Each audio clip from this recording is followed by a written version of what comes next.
Hey, what's up you guys? Welcome back to my channel. Thank you for tuning into yet another video. I am your host, That Dragon Guy, and today we're going to talk about loot boxes. I may or may not have already put out a loot box video. Don't know, can't remember.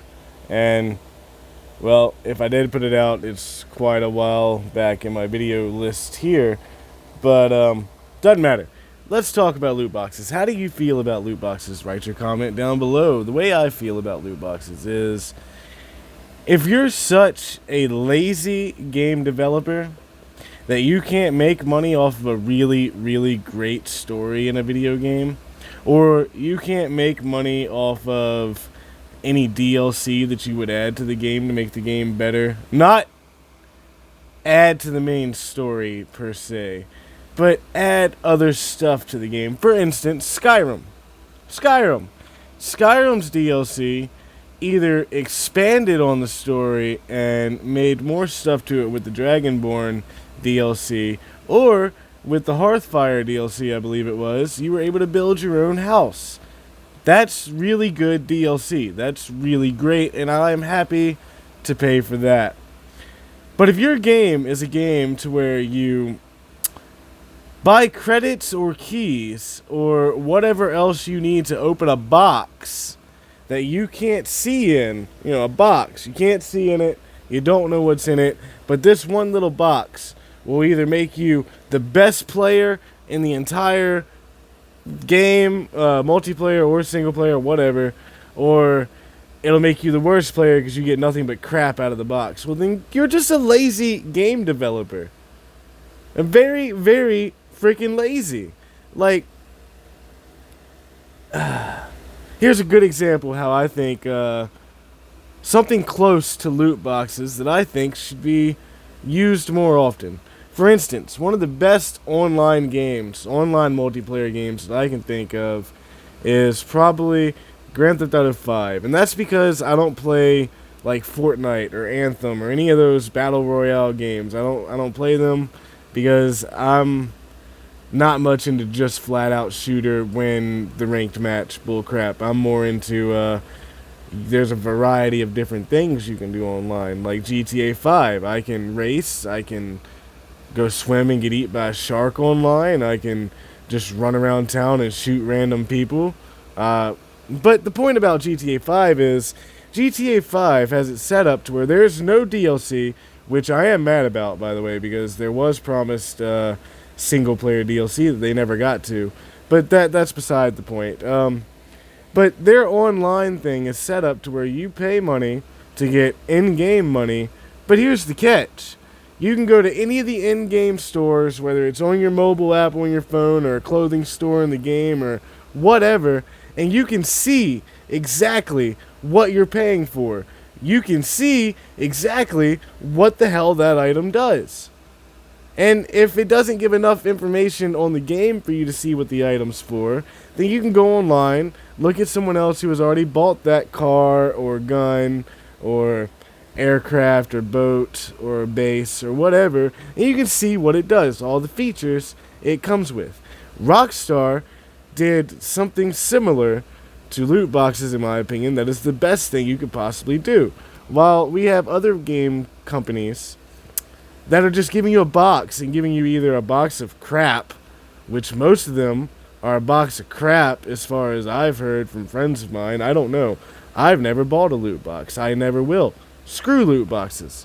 They're pointless. They're gambling, and they need to be banned. Another great way of doing stuff that involves kind of sort of you pay and you get something added to the game is Bethesda. Now, God knows a lot of people hate the Creation Club. Alright, when it first came back for Skyrim and Fallout 4, I hated the Creation Club. I used the Creation Club, but that's because every now and then you get on the Creation Club and there's something for free. You just gotta wait it out. But the point is, there you pay for credits.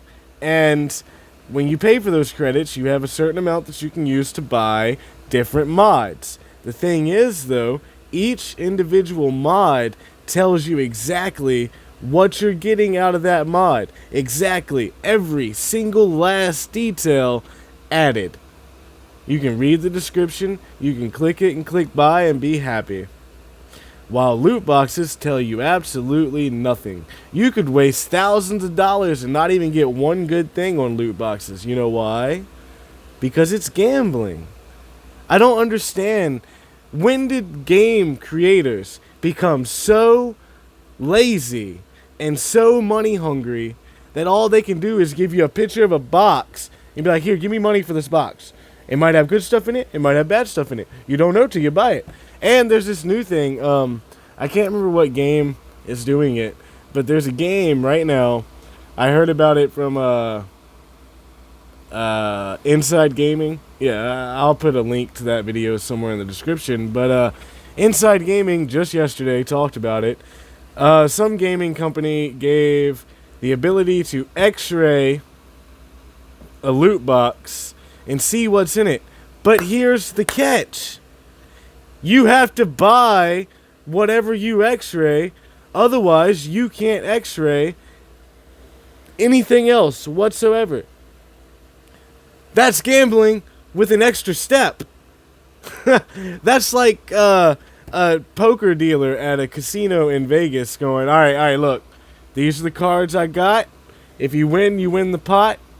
But the pot's only $10, so it doesn't really matter. Like, what?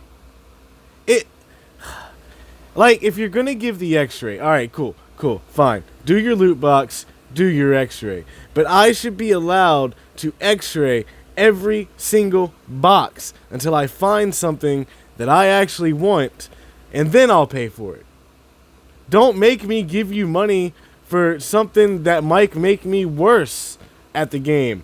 Oh, I gave you $10. You gave me a pistol that does 10 damage. Like, dude, I got a gun that does thousands of damage right here. Why the fuck do I want the pistol? Like, what? And then it just makes no sense. It's gambling with an extra step. That stupid X-ray crap. It is. I think all loot boxes should be banned. And any of you game companies that are too lazy to make a game have a good story or a great story, or make DLC that makes the story, like, expands on the story, doesn't change the main story, but like a side quest to the story, or it expands to it, or it tells you about something that happened before the main story took place. Or, as I said, the Skyrim. Make it to where I can build a house. You know, that's freaking great. I beat the game. Wonderful. I'm gonna build a house and live in this world. Ah, immersion. It's great. It's wonderful. Loot boxes have no immersion to them at all. It is flat out gambling boxes. Gambling, that is it. And they should be banned. Some people may agree with me. Some people may not agree with me. Write your comment down below.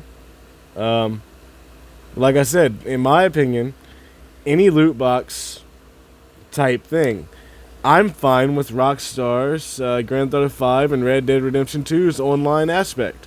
I give you money, you give me a crap ton of in-game currency, I go to the various stores or the online websites on the phone and buy what I want until I run out of money. Or if I don't want to give you money, guess what else you can do on GTA 5, or I don't know about Red Dead 2 because I have Red Dead 2, but I haven't gotten to the online thing yet. I've just been doing the story mode and messing around, doing random stuff in story mode. But in GTA 5, if I don't want to give you money, which I actually have never put money into getting a shark card, except for once. There was one time, it was when I very first started GTA 5's online. I wanted to be able to buy a car and a base. Motorcycle garage, motorcycle club is what I ended up buying because I bought the smallest shark card you could get. And then from there on, from that one little tiny shark card that I got, I've bought the underground base. I've bought a crap ton of cars. And you know how I bought them? I grinded for money.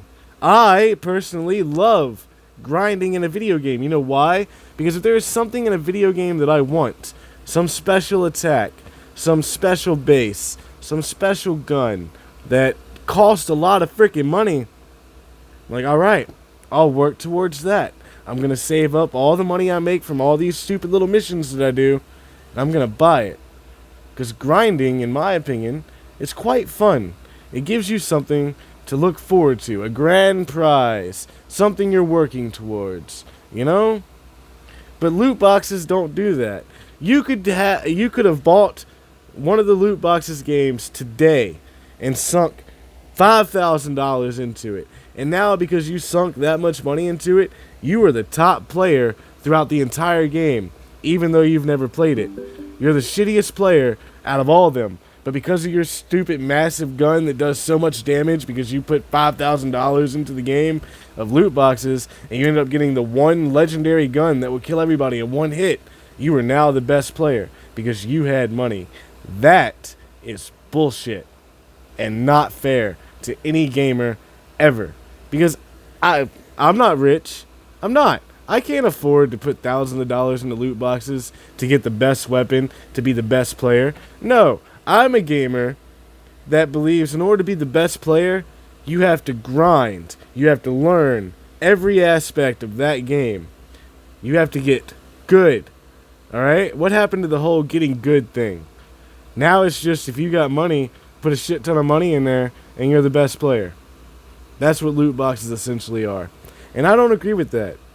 I don't. I grew up in a time where you had Final Fantasy 7, 8, 9, 6, 5, 4, 3, 2, 1, 10, 12. And the whole point of all of them was you grind to get the secret stuff and kill the super bosses. You don't sit there and be like, here's a few $100 more. Now I can beat this boss in one hit. That's not what gaming is. It's not. Gaming, anything you want in a game, you should have the ability to work to it. And I don't mean make the grinding so freaking impossible that it would take you months to buy one gun. No, if I sit down and I play GTA 5 online for a couple days, then I can usually buy the most expensive thing that I want as long as I did the right stuff to collect the right amount of money. There's quite a few ways to make money fast on GTA 5. And you don't have to get shark cards to do it. That's the type of gaming that we should have. We shouldn't have these lazy-ass developers giving you a loot box, and because you're rich, you're suddenly the best player in the game. It's stupid and not fair, and I don't understand all these people that are still playing these games. If you're not rich, how are you winning your matches? Really? I mean, for instance, if you're rich, there's something in GTA 5 you can do that just devastates whoever doesn't have money. There's some sort of laser or something from a satellite that you can use like once a day or something, but it's really expensive to use it, but it'll shoot down and instantly kill whoever the hell is giving you trouble, like griefing you or whatever. People probably don't use it for griefing, and the only people that can use it repetitively are people with money. It's stupid. I hate it. So even though I love Grand Theft Auto 5 and the fact that you can grind to get anything you want, there are some aspects that do make it unfair if the person playing has money. I don't know. Having money shouldn't make you better at a game. Being good at a game should make you better at a game. Practice, grinding, learning the aspects, every aspect. If you're a game creator that put loot boxes in your game, you, my friend, are trash and are lazy. It means you don't know how to develop a story very well, or you can't build good DLC. Just means you're lazy. And chances are, if your game involves loot boxes, your game is trash. That is my opinion. Write your opinion in the comments down below. If you liked today's video on loot boxes and what I think should replace loot boxes, like Rockstar's whole buy a lot of currency, buy whatever you want in the game. That works. At least I know what the hell I'm buying. I'm buying currency to get this one specific thing that I want. It's a lot better than loot boxes and not knowing what you're getting. Anyway, that's it for today. If you enjoyed today's video, please be sure to like, share, and subscribe. Don't forget the notification bell, because I post every single day, and you surely want to be notified. All that being said, I've been your host, That Dragon Guy, and I will see you tomorrow. Bye.